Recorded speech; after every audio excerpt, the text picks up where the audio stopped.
Hey RT students, welcome back to Name That Disease. Okay, so this is going to be a weekly video that you have to name the disease I'm talking about based off of key phrases.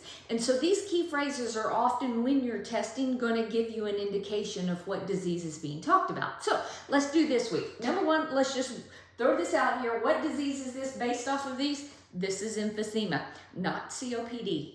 Emphysema specifically. All right, so let's just talk about this.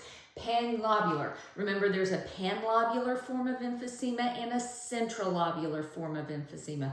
Panlobular oftentimes is more associated with alpha-1 antitrypsin deficiency, which is the genetic form of emphysema. Most emphysematics are very thin and underweight, okay? So if you've got that classic, the term is pink puffer, that they sit in a tripod position all the time, they're rail thin because every bit of their caloric intake is used for metabolism, for breathing purposes, and so they're very, very thin and underweight. All right, when we're talking about diagnosing with the PFT, remember COPD, all COPD is diagnosed with an FEV1 divided by FVC of less than 70%.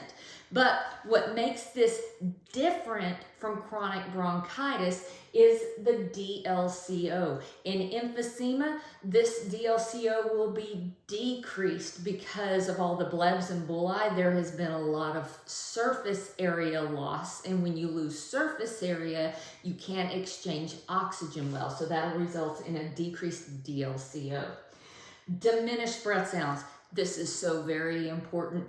So emphysema, pure emphysema, is at the distal airway and alveolar levels, like the terminal bronchioles, little bronchioles leading into the alveoli.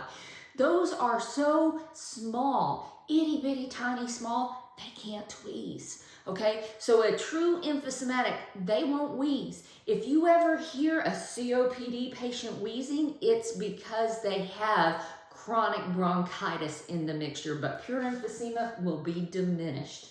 All right, obviously a history of smoking, typically that's the case, not always, but oftentimes, right? And then the Hoover sign. The Hoover sign is very, very common in emphysema. And this is where there are intercostal spaces on the side of the patient's chest will dip inwards during inspiration. I want to show you a real quick video that will display that so you know what I'm talking about rather than just trying to put it in verbal terms. All right, let's see if I can pull this up. All right, so this is a patient in the sitting position.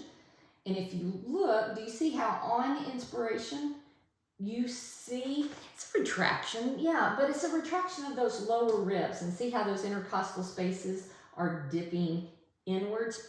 That's called the Hoover sign, and it happens with severe air trapping. So when we're talking COPD, you see this more commonly in emphysema than you do chronic bronchitis.